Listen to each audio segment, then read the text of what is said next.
미국과 중국의 무역 전쟁이 강대강 대치 국면을 이어가면서 세계 경제 그늘이 짙어지고 있습니다. 국제통화기금 IMF는 미중 무역 막차 때문에 내년 글로벌 총생산 4,500억 달러, 우리 돈 530조 원이 공중으로 사라질 거란 전망을 내놓기도 했는데요. 이런 우려 속에 미국이 금리를 낮출 거란 기대감이 생기면서 우리 금융시장의 금리 인하 요구도 커질 전망입니다. 금요일의 오아시스, 오늘은 정철진 경제평론가와 함께 미중 무역 분쟁 여파가 우리 외환시장 등 금융 전반에 미칠 영향 종합적으로 살펴보겠습니다. 어서 오세요. 네, 안녕하십니까.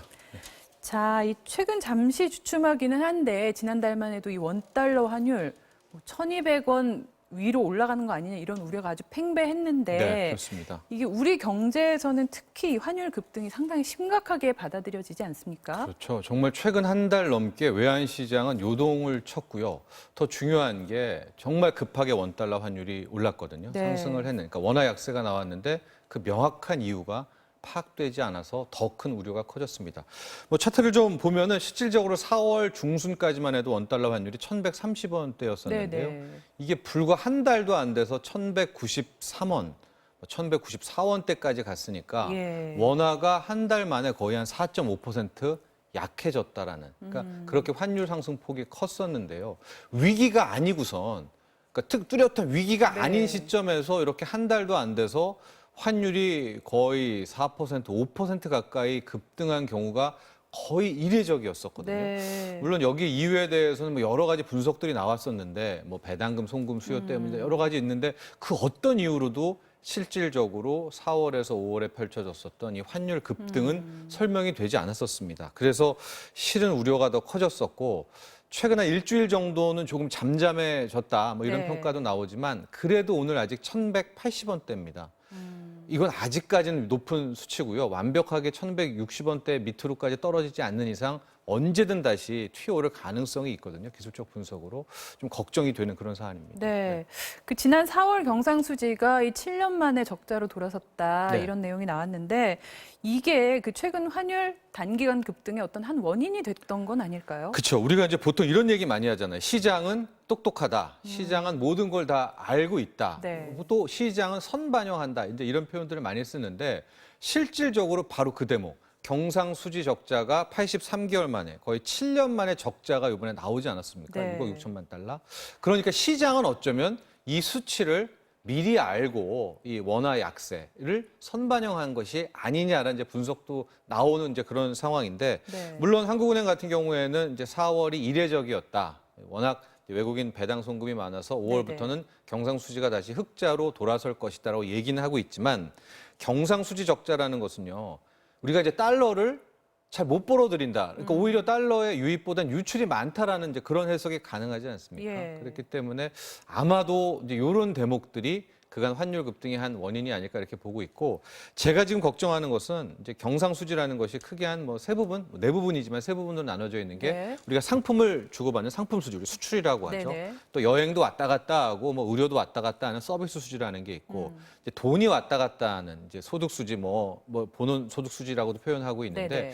이 중에서 첫 번째 우리가 말한 이 수출이 실은 최근에 감소폭이 상당하거든요. 예. 그래서 5월은 어쨌거나 이제 버텨냈는데 만에 하나 6월에 수출 부분이 예. 뭐 정말 그래서는 안 되겠지만은 적자 이렇게 나오게 된다라고 한다면 글쎄요. 이제 펀더멘탈에 대한 의문이 좀 나오게 될 것이고 네. 다시 한번 또 외환시장 요동칠 가능성이 있거든요. 네. 그래서 당분간 이 원달러 환율은 우리나라의 뭐 수출, 나아가서 경상수지와 함께 좀 파악을 해봐야 될 것 같습니다. 네. 자, 이 문제는 이 미중 무역 분쟁이 어떤 그 대전제처럼 지금 안 좋은 상황에 깔려 있다는 건데 네. 이게 이 장기화될 조짐을 보이고 있다는 거잖아요. 그렇죠. 그래서 이 IMF 총재도 또 악영향에 대한 우려를 표명했고요. 네, 그렇습니다. 그러니까 왜 이렇게 환율이 요동쳤느냐? 우리나라가 과거만큼 달러를 못 벌어들이는 뭐 경상수지도 그렇고 그 중에 하나인 상품수지도 지금 수출이 워낙 나빠지고 있어서다. 그럼 수출이 왜 나빠지고 있느냐? 바로 문제 미중 무역 전쟁인데요. 이게 지금 단기간 해결될 조짐을 보이지 않고 있고 네. 이렇게 되니까 IMF 라가르드 총재가 정말로 둘이 저렇게 계속 장기화하는 것은 스스로뿐만이 아니라 전 세계를 다 죽이는 자해행위다. 그래서 이게 정말 장기화된다면 전체 각국의 4,500억 달러, 앞서 말한 것처럼 530조 원 정도가 공중 분해된다. 왜냐하면 무역 전쟁이라는 게 서로 관세 폭탄을 미국과 네네. 중국이 매기게 되는 거 아니겠습니까? 네. 그럼 자연적으로 교역 축소라는 산물로 나오게 되고요. 교육이 줄어들게 되면 뭐 전 세계적으로 수출 수입이 다 쪼그라들게 되니까 네. 앞서 말한 것처럼 500조 이상의 이제 피해가 나오게 되니까 빨리 좀 어떻게 합의를 해라라는 게 이제 라가르 총재의 하나 제언일 것 같은데 네. 그러나 조금 좀 안타깝게도 현재까지만 바라본다면 글쎄요 미국과 중국이 쉽지 않아 쉽게 보이죠. 합의는 너무 쉬워 보이진 않습니다. 예. 네. 자, 그런데 이런 우울한 전망에다가 이 또 금융시장에 상당히 악재로 작용할 수 있는 그 경상수지 적자가 네. 5일에 발표가 됐는데 네. 그날 당일 외환시장은 환율이 오히려 소폭 내렸고요. 그렇죠. 예, 또 예. 주식시장도 상승 마감을 했는데 네.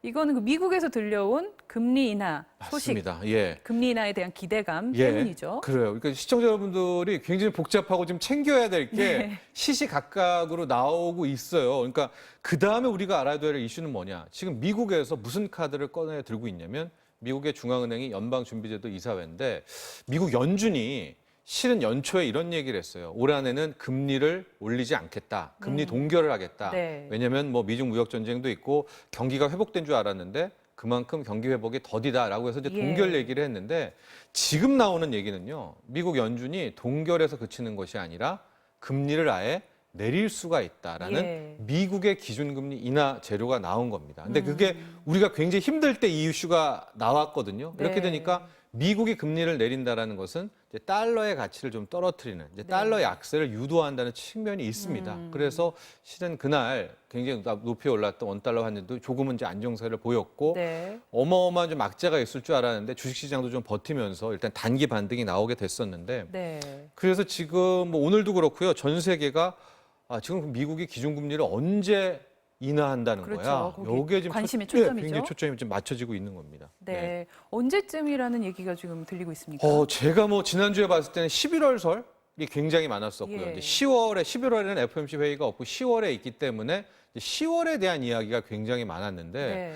오늘도 그렇고요. 오늘 오전 같은 얘기 좀 들어보면은 당장 6월 18일, 19일에 미국 FOMC 회의가 있는데 뭐 소수설이긴 하지만은 6월에 금리 인하하는 거 아니야? 뭐 이 정도까지 지금 급박하게 이 미국의 기준금리 인하 소식들이 지금 나오고 있습니다. 물론 네. 아직까지는 뭐 예단할 수는 없지만 그만큼 미국도 지금 이 경기 부양에 대한 굉장한 필요성을 느끼고 있다 이렇게 볼 수 네. 있겠습니다. 네. 먼저 좀 짚어보고 싶은 게 그럼 금리를 인하하면 그 네. 경기 부양에 어떤 직접적인 효과가 있기에 이렇게 시장이 또 반기는 건가요? 그러니까 뭐 유동성 확대라고 하는데 네. 금리가 내려지면 아주 쉽게 설명해 드리면 사람들이 굳이 은행에다가 그 돈을 안 넣겠죠. 예, 안 예. 넣겠죠. 그러니까 그걸 오히려 투자나 이런 쪽에 돌리게 될 투자나 테니까 소비가 늘어난다. 이렇게 금리 인하라는 게 기본적으로 경기 부양의 한 방편으로 이제 쓸 수가 있을 것 같은데요. 예. 다만 과거에 이런 대목들이 있어요. 우리가 금리 인하가 좋은 것이냐, 금리 인상이 좋은 것이냐 할 때는 경제학 원론으로 봤을 때는 금리 인상이 좋은 겁니다. 왜냐하면 네. 금리 인상이라는 거는 경제에 대한 자신감입니다. 즉 경제가 좋을 때 그걸 시키려고 금리 인상을 하는 거거든요. 네. 그러니까 금리 인하를 자꾸만 한다는 얘기는 그만큼 경제가 안 안 좋다라는, 좋다라는 반증. 얘기고 한 번 하면은 한 뭐 2, 3주 정도 약발은 갈 수 있겠지만 예. 시장이 요걸 이 디딤돌로 반전하지 못하면 또 다운이 되고요. 그럼 또 뭐 하겠습니까? 또 인하를 해야 되고 네. 계속 그런 악순환이 나오게 되거든요. 그게 지난 2008년 말 세계 금융위기 터지기 직전에도 네. 계속해서 미국 연준은 금리 인하를 했는데 주식시장을 한 2, 3일 반등하다가 또 무너지고 2, 3일 네. 반등하다 또 무너지고 해서 일단 이번에 미국에서 나오는 기준금리 인하 재료가 분명히 예. 단기 경기 부양의 성격은 있지만 네. 마치 미국이 금리 인하를 한다라고 해서 이제 악재는 다 모든 끝났고 문제 해결되는 건 미중 무역 전쟁 아니다. 다 해결된다. 이렇게 생각하시면 조금 주의해야 될 것 같습니다. 예. 네. 자, 그럼 미국 연준 실제로 금리 내릴까요? 어떻게 네, 보십니까? 저는 연내에는 뭐 내릴 것 같은데 그 시기의 네네. 문제라고 보고요. 지금 뭐 시장에서 오늘 좀 이런 정보지에서 돌고 있는 6월 인하설은 너무나 급박한 게 아닌가라고 보고 있어서 네. 저는 한 연말께 정도, 12월 FOMC 정도로 저는 예측하고 있는데 하반기 정도. 하반기에 말 정도인데 저는 아예 기준금리 인하를 쭉 하다가 또 여차할 경우 미국이 달러를 또 찍어내는 네. QE4라고 하죠. 양쪽 완화. 네 번째 양쪽 완화까지도 할 정도의 지금 경기가 그렇게 튼실하지 못하다 이렇게 바라보고 있습니다. 네. 자, 근데 금리 인하의 그런 어쨌든 단기적인 효과가 그렇게 있다면 있죠. 우리 네. 경제도 지금 어려우니까 네. 좀 금리를 인하하면 좋을 텐데 한국은행은 좀 쉽사리 그런 결정 내리지 못하고 있는 것 같은데 네. 주저하는 이유는 뭡니까? 그렇죠. 이제 그렇게 정말로 단기적인 효과가 있으니까 하라고 하고 우리 뭐 KDI라든가 IMF라든가 이제 외국계 경제연구소나 단체에서도 빨리 좀 네네. 부양해라라고 하는데 한국은행이 이제 금리 결정을 할 때 가장 보는 것은 인플레이션입니다. 네. 그래서 화폐 가치 현재가 어떻게 되냐를 볼 수가 있지만 대외적으로는 원달러 환율도 함께 신경을 좀 씁니다. 즉 뭐냐면 네. 우리나라 원화 가치가 어떻게 되느냐도 되게 보거든요. 그래서 지금 같은 경우에는 쉽게 금리 인하를 해야 됨에도 불구하고 못하는 이유가 최근 한 달 동안에 원화가 급격하게 약세가 됐잖아요. 네. 이런 상황에서 만에 하나 한국은행이 또 금리까지 인하하게 된다면 원화는 더 빠르게 약세가 되고 원달러 환율이 또 더 급등을 한다. 오르게 되겠죠. 게다가 우리가 지금 심리적 마지노선이 이제 원달러 환율 1,200원대잖아요. 예, 예. 이게 뭐 1,193원, 4원까지 갔었으니까 만에 하나 여기까지 또 도달하게 되면 또 다른 뭐 경제가 심리이기 때문에 또 네. 다른 부수적인 문제가 되고 있어서 아마 한국은행은 이 점까지도 지금 뭐 환율도 함께 고려하고 있지 않나 이렇게 분석하고 있습니다. 자, 이 미중 무역 분쟁 관련해서 이 중국 시진핑 주석이 또 러시아를 방문해서 네. 좀 보란 듯이 이 화웨이 계약을 네. 또 성사시키기도 했잖아요. 네. 이달 말 G20 정상회담 앞두고 어떤 팽팽한 신경전을 벌이고 있다 이런 관측인데 어떻게 보십니까? 그렇습니다. 지금 같은 경우에는 이제 미국 대 중국이지만 이제 중국 같은 경우에 이 1대1로 싸우기보다는 큰 틀에서 좀 반미 전선을 구축하고 있는 것 같아요. 네네. 지금 보면 러시아, 뭐 이란, 터키 이런 쪽이 저쪽에서 이제 반미 전선을 네네. 구축하고 있거든요. 그러니까 이번에 이제 러시아와 시진핑 주석과 푸틴 총리가 만난 것은 네네. 거기와 거대 전선으로 미국과 대항하겠다라는 그런 모습들이 있었고요. 진짜 보란 듯이 화웨이의 5G 통신 장비를 뭐 러시아 기업과 채택하고 있는 것은 다분히 이제 네. 미국을 의식한 그런 행보다라고 볼 수가 있을 것 같은데 네. 그럼에도 불구하고 결과적으로 어쨌든 뭐 누가 이기겠다 이렇게는 예. 좀 아직까지는 뭐 파악할 수 없는 그런 대목이 있죠. 네. 자, 이런 상황에서 또 시진핑 중국 주석의 방한 가능성이 있다 이런 소식도 나왔어요. 네, 이 뉴스가 좀 생각해 봐야 될 부분이 좀 있는 것 같고요. 네. 이제 지금 청와대와 정부에서는 정확한 뭐 일정이라든가 확인은 안 하고 있고요. 먼저 네. 나왔던 이제 보도는 이달 28일쯤에 오사카에서 G20 정상회담이 있습니다. 네. 20개국의 정상들이 모이는데 여기에는 당연히 트럼프 대통령도 오고 시진핑 주석도 오는데 가기 직전에 네. 먼저 한중 정상회담을 해서 문재인 대통령과 만나고 간다라는 이야기가 있고요. 오늘 나온 뉴스들을 보면은 어쩌면 G20 정상회의가 끝나고 네. 시진핑 주석과 뭐 한중 정상회담이 있겠다라는 이제 이런 보도들이 나오는데 이 만남이 왜 중요하냐면 지금 미국도 그렇고 중국도 그렇고 미중 무역 전쟁에 있어서 우리나라에게 어떤 걸 강요하냐면 우회적으로 선택을 강요하고 있거든요. 서로 자기 편에 예, 서라. 예. 미국은 빨리 화해의 제재에 동참하고 우리 편에 서라라는 얘기를 하고 있고요.